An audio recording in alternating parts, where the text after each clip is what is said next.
Okay, so we are now live. Good afternoon, everybody.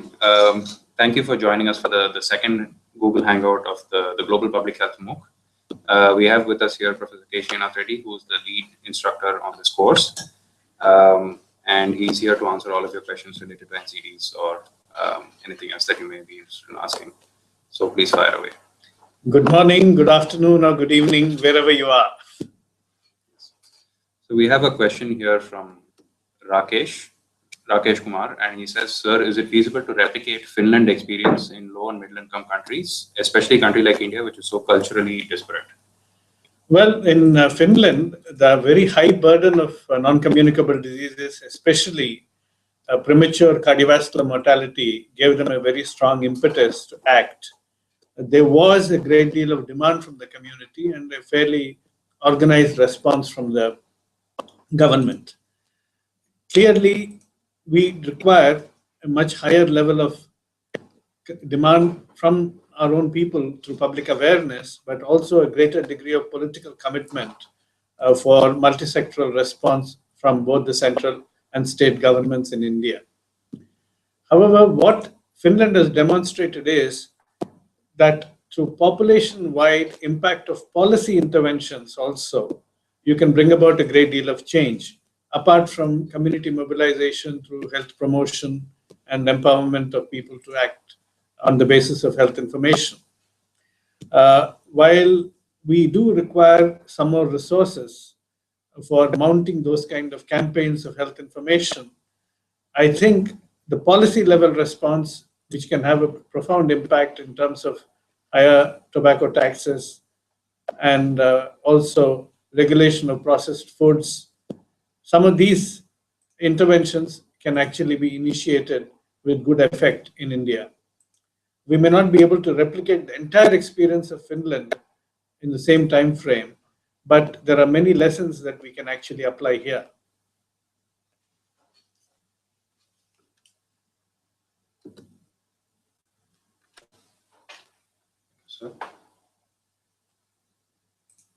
So there was a question regarding alcohol consumption and bans and their effect in certain states in India, and whether that kind of action usually works in a global context on reducing alcohol consumption. Well, in general, it has been found that prohibition of alcohol has not worked because it has not sustained itself, partly because of the governments themselves going back on the prohibition because they are losing a huge source of revenue. Secondly, because, of course, vested interests have their own pressure lobbies. But thirdly, also because people then take resort to illicit liquor production, and that also has its own adverse health effects. What we need to do is to have a substantial demand reduction strategy by increasing taxes to a high level on all forms of alcohol so that the demand goes down, particularly in those groups with low disposable incomes. Secondly, clear restrictions on the nature of sale, both in terms of age as well as in terms of the quantity that can be sold. Third, we also have to impose very strict penalties for drunken driving. And fourth, of course, you must have a very effective health education of the people so that they recognize the harmful effects of alcohol abuse. So all of these are going to be necessary, but prohibition, particularly without the community being adequately prepared on the basis of health information, is not likely to last long.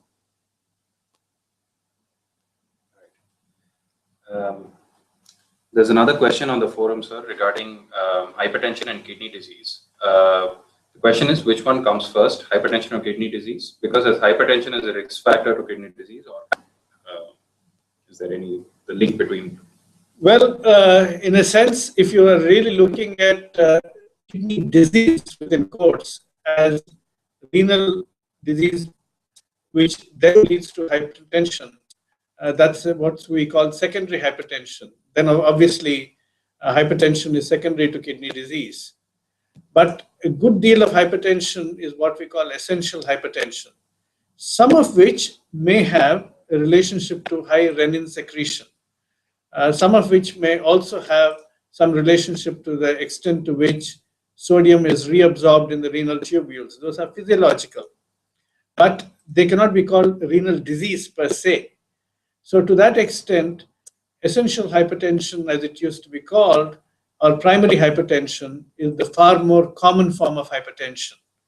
And if neglected or not adequately treated, then this can proceed to progressive renal dysfunction. And there, renal dysfunction is secondary to hypertension. So I would say, while high blood pressure and kidney function are interrelated in very many ways, most of kidney disease associated with hypertension is a consequence of uncorrected hypertension, and hypertension resulting from kidney disease, the classical secondary hypertension, is only a small fraction of all hypertension. So there's also a question on the forum by one of our students on pain management in the case of cancer and availability of opioids in developing countries, and why that seems to be an issue. This is a major problem. And the lack of access to palliative care, particularly pain relief, is a huge lacuna in cancer management strategies and cancer programs in many countries.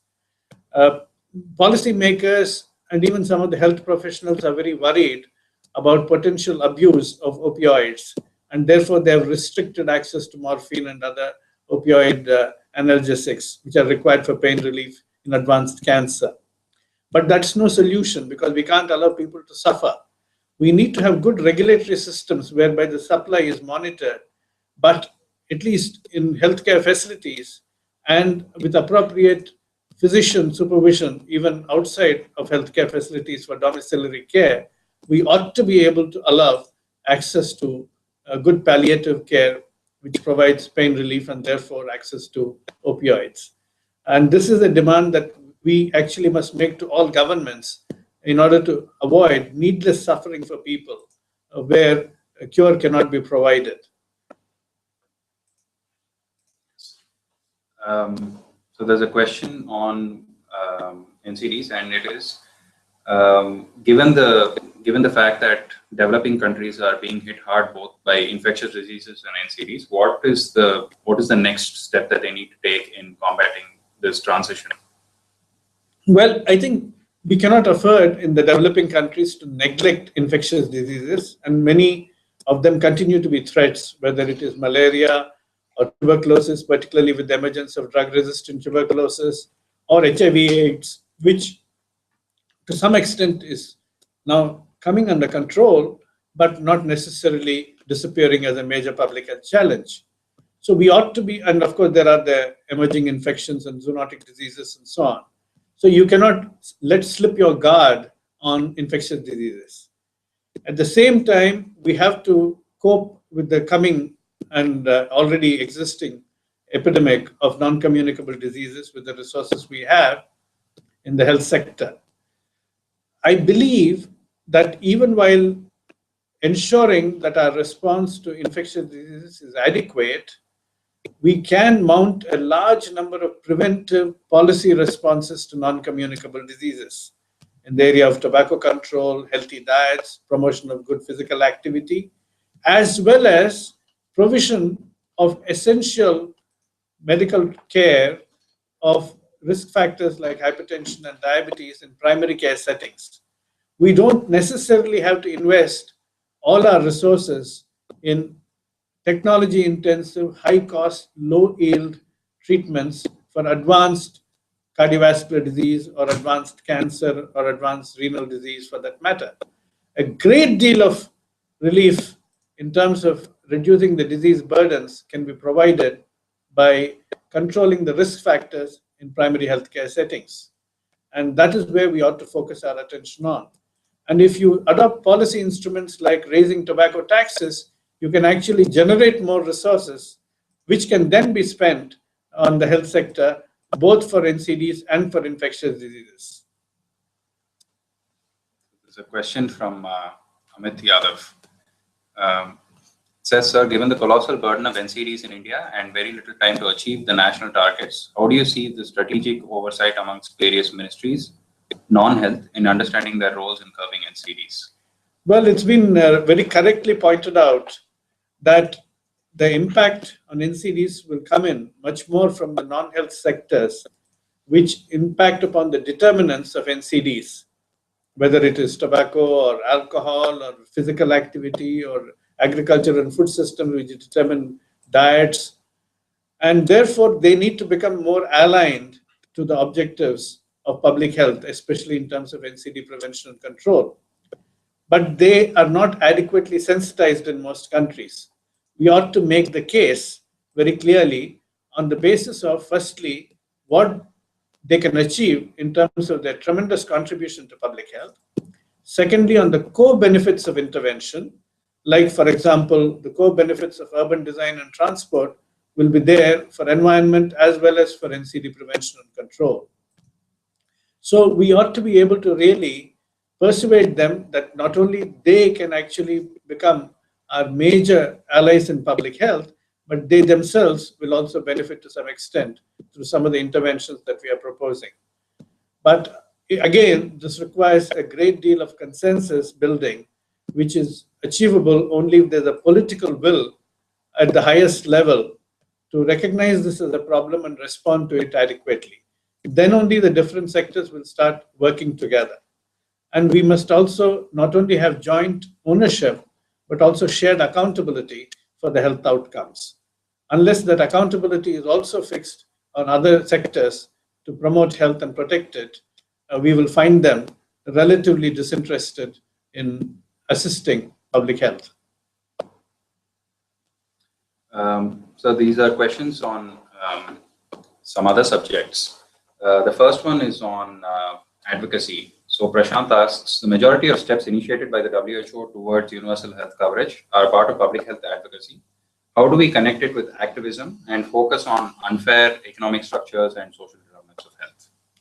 Well, you're certainly right. I mean, basically, from the point of view of the fundamental socioeconomic basis of society making its choices of what kind of health systems they want to create, how equitable are they, what kind of policies they want to follow in other sectors which impact upon the determinants of health.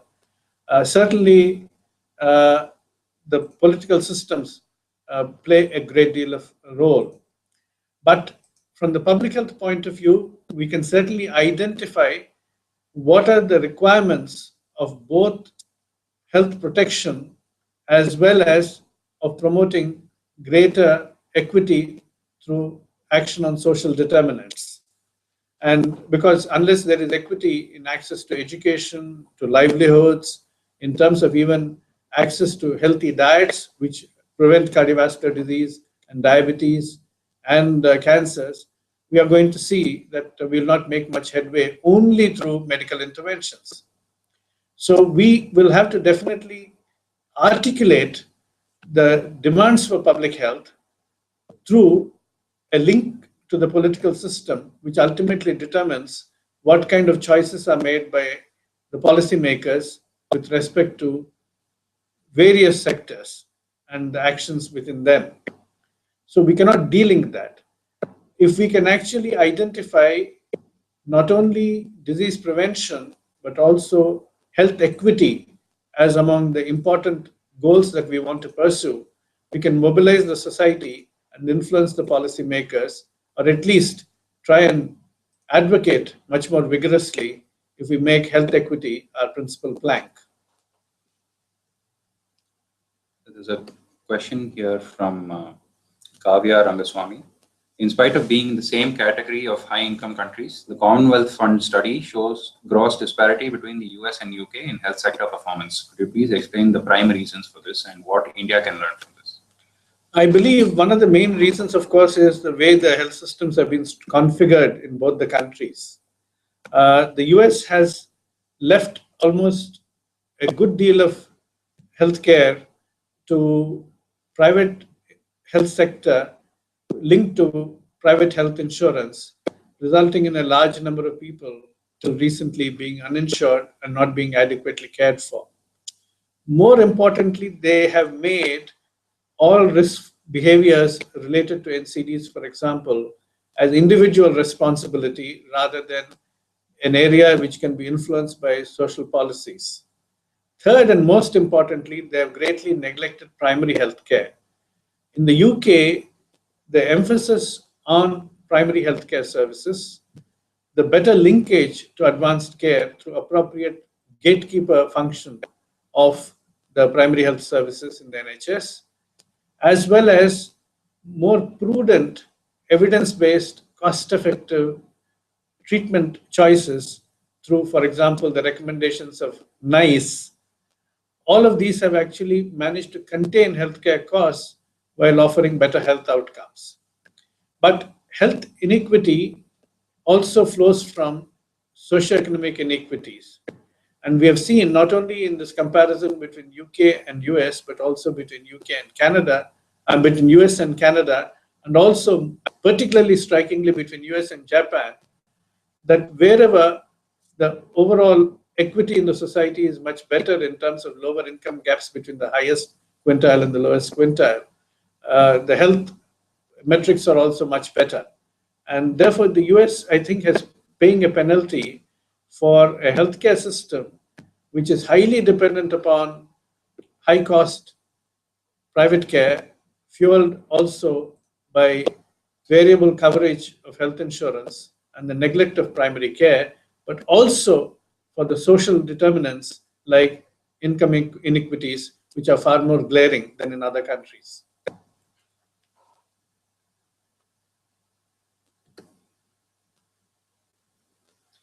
There's a question from Supriya. And it says, with respect to access to a healthy diet, it seems that currently healthy eating is a costly deal in India. How is it possible to change this? Are measures being taken to promote farm to fork eating trend, especially in big cities? Well, certainly we must try and look at how best we can actually create a prudent or a healthy diet from relatively inexpensive, seasonally available food items. But certainly our agriculture and food processing systems will also have to become better aligned. You cannot have a strong emphasis on cereals to the neglect of other essential nutrition elements. We cannot also emphasize in our public distribution system through whatever food security measures that we take, that we are only distributing cereals and not paying enough attention to healthy edible oils and pulses, for example, and certainly fruit and vegetables, which are very important for preventing NCDs. Whether we can actually ensure more of community-based agricultural systems, which are located not only in villages, but also take advantage of urban agriculture, which is an increasing trend in some countries, remains to be seen.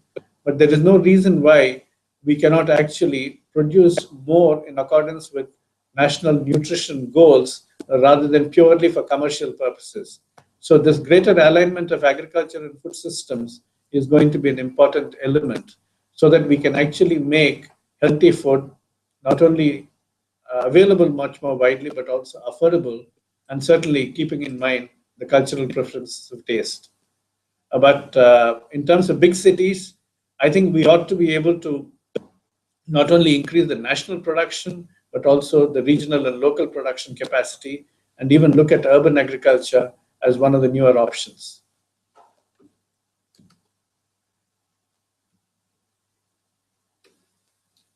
There's a question from Robert Offner. It says, dear Professor Reddy, smoking is one of the main risk factors for all NCDs. In Austria, we have the highest smoking prevalence among adolescents in Europe. How can we convince policymakers to act and recognize the mountain of evidence and act accordingly? Well, I think basically there are countries in Europe which have actually provided that kind of exemplary leadership, whether it is Finland or Ireland now, and to some extent UK. We are seeing many countries now who are effectively following tobacco control policies, whether it is ban on smoking in public places or taxation or strong pictorial warnings. I think the very important element that you have to really pursue with the policymakers is to demonstrate that the many of these people who are now smoking as teenagers are going to die in their middle age if they are not going to be protected from the effects of smoking. But at the same time, you ought to be able to emphasize to the young people themselves through effective peer-led campaigns that there are early effects of smoking on health. They don't have to wait for 30 years to have a heart attack or a cancer. They can have many adverse health effects, including reproductive health effects, if in a very short while, if they do not stay away from tobacco. So I think effective health education campaigns are necessary, but policymakers will have to be really convinced by making the economic case on lost productivity and high healthcare costs, which are likely to result from uncontrolled tobacco epidemic in the country, which ultimately is going to have economic and social consequences which they cannot afford. But peer pressure through the European Union also will help. In a similar vein, sir, there's a question here from Abu Hassan, which deals with political will as a primary mover to act on public health and how we can promote informed discourse on public health issues. Well, generally, public health has not been considered a very important element by most policymakers, and even the health professionals generally tend to prioritize very visible symbols of high-cost clinical care through fancy hospitals. Where I think we ought to be able to create the political momentum is to firstly take advantage of some of the outrage factor that sometimes comes in. Like tobacco actually advanced by the outrage that was experienced by the general public on the effects of second-hand smoking and the impact on non-smokers. Similarly, now there is outrage building up against childhood obesity as to why a whole generation is now being pushed into overweight and obesity by aggressive, sometimes unethical commercial marketing of unhealthy food products. So we ought to be able to take specific issues and also raise public awareness on those and unify community articulation of public health demands. At the same time, we ought to build broader coalitions. Many of the determinants of non-communicable diseases share a lot, for example, with environment. And we ought to be able to really link up forces with them as well and identify partners in different areas, whether it is from food security or environment or human rights, and then try and share space with them in terms of the public discourse so that we can have a common agenda on many issues. But I think the important element is that in order to raise the public awareness, we ought to find areas where people are going to be greatly impacted either by a sense of fear, which happens in case of infectious diseases, or by a sense of outrage in case of specific areas like tobacco and childhood obesity. Okay, sir. We have a question from the forum, which asks whether there's anything being done to prioritize health within the world trade regimes, and whether any specific institutions are working towards this. Well, the WHO has been trying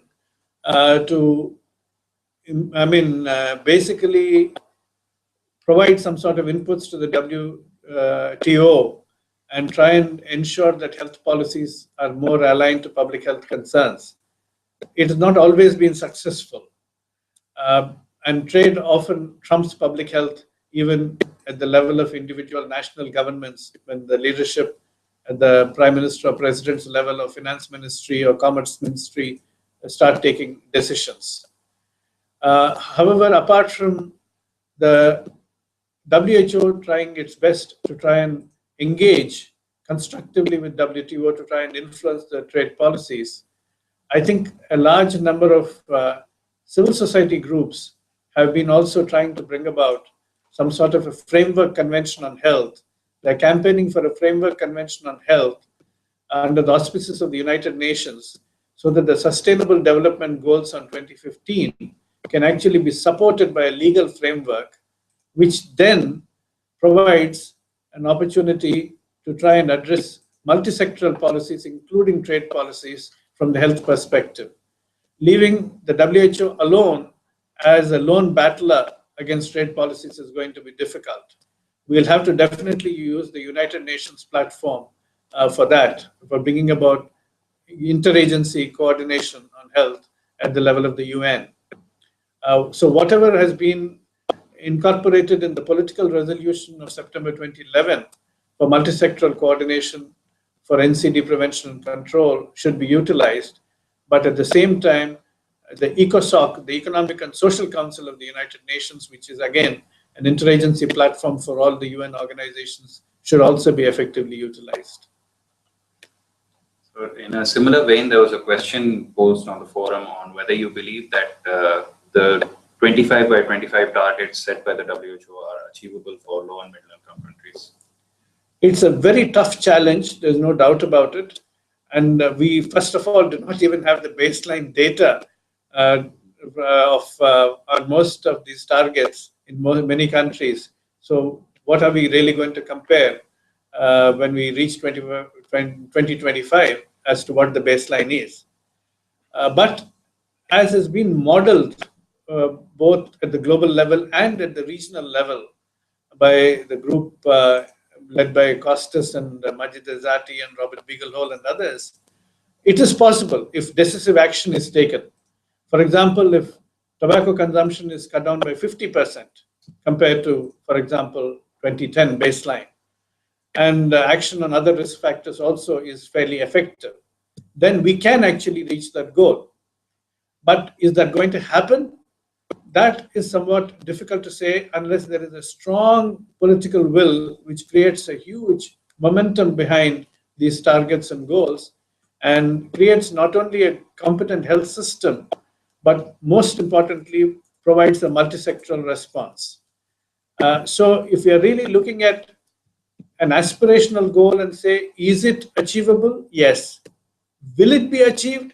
It depends upon many circumstances within countries, which cannot be predicted at this point in time, but certainly need a great deal of change in the level of political commitment if it has to happen. So it's interesting you mentioned baseline and data collection, because Rahul has a question regarding how we can improve coverage and quality of health statistics and vital statistics in India. Well, the Integrated Disease Surveillance Program mostly covers infectious diseases, but we also need data on chronic disease-related risk behaviors and risk factors. And for that, we cannot afford to have periodic surveys. Even for nutrition, we have been waiting for the NFHS, which is 7 years apart. We cannot afford to have data which are so old, leave aside data which are not necessarily nationally representative. So we ought to have real-time data coming in from multiple communities across the country. Even if you take sentinel sites, it must represent multiple communities and regions across the country. So there, I believe, IT-enabled frontline health workers with simplified handheld devices can actually become great gatherers and transmitters of data, simple data, which can actually provide real-time information and provide an opportunity for ready response in a quick time. And I think India's hope lies in transforming its primary health services, flooding it with technology-enabled frontline health workers who not only are providing essential primary health services, but also become the backbone of a real-time health management information system.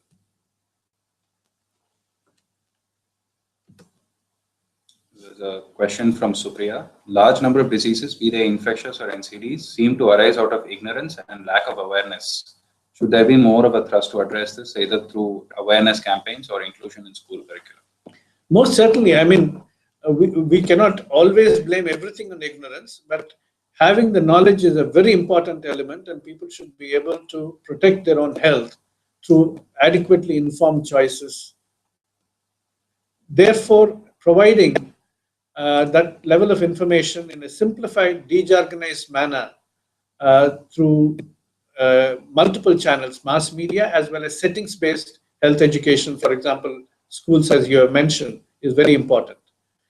Certainly, some of these essential elements should become part of school curricula, but most people in the education sector are very resistant to having the academic curricula overcrowded with multiple agendas, and therefore they resist more and more elements being introduced. This is, of course, necessary life skills education, and that should be part of the curricula. But in addition, co-curricular activities are very important. Children always don't learn because there is something printed in the textbook and that's being pushed down their throat for examinations. They also learn from very entertaining educational activities which they can participate in. So bringing in some of these health education messages through well-organized co-curricular activities in which some of the health NGOs can actually play an important role is an important additional element that we must consider.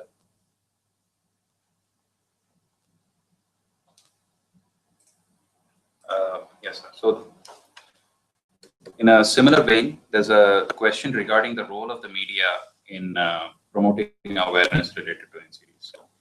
I think media is a very important area that we should consider.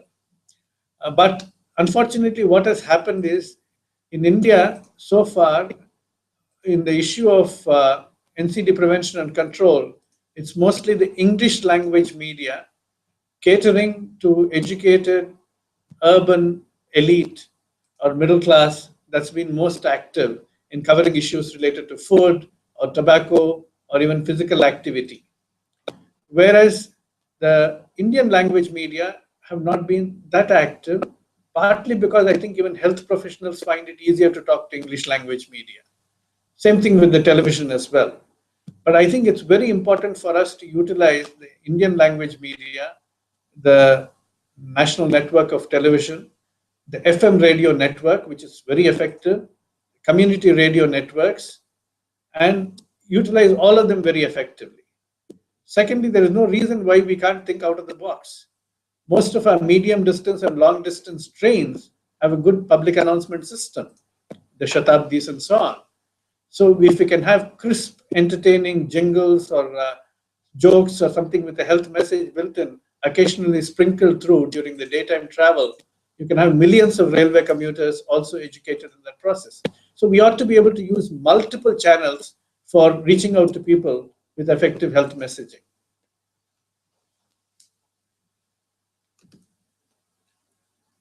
Last couple of questions. So there's a question from Rakesh Kumar. What are the challenges in effective implementation of universal health coverage in India? And what lessons can we draw from successful examples like Thailand?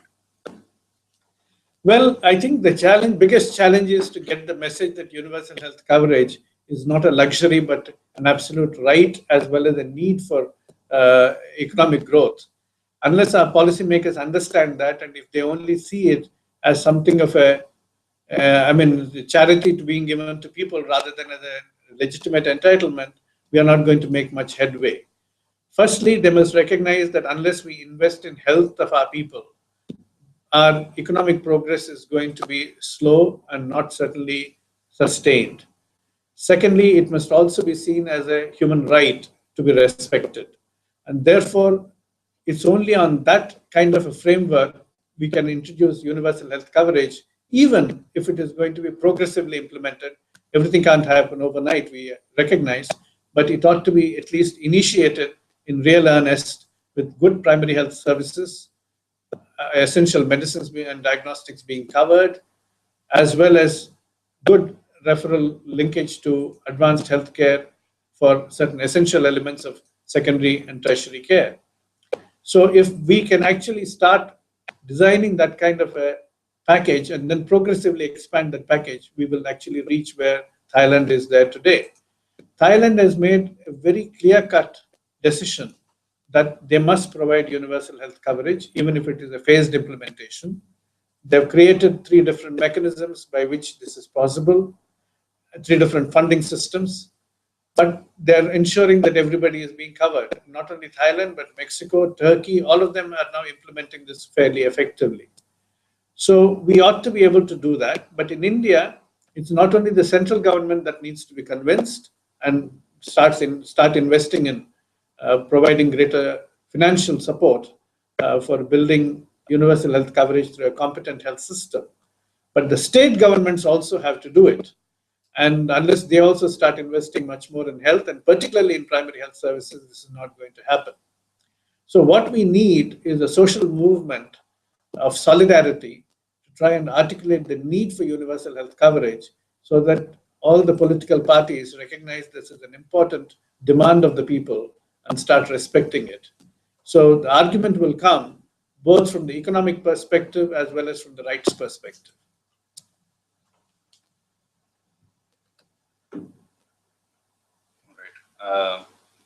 Last question, sir.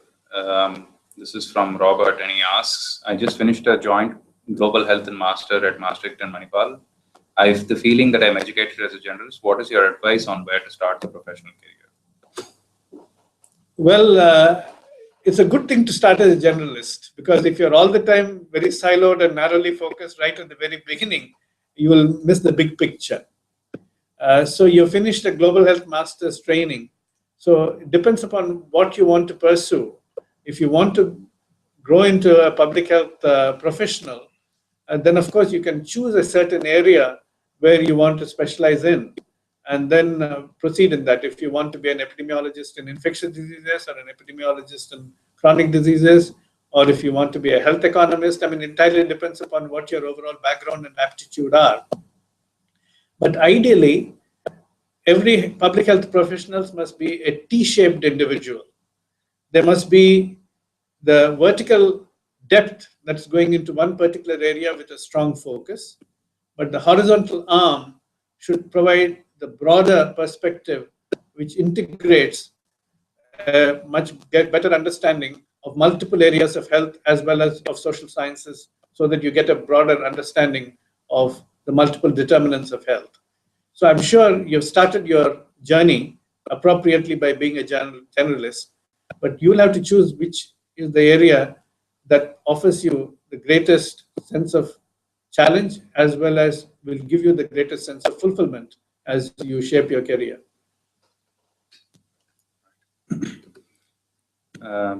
Thank you, everybody, for the Global Public Health MOOC. And we look forward to you joining us very soon again when we'll be organizing a hangout with Rob Yates on health financing and universal health coverage. Thank you very much. All the best. Thank you.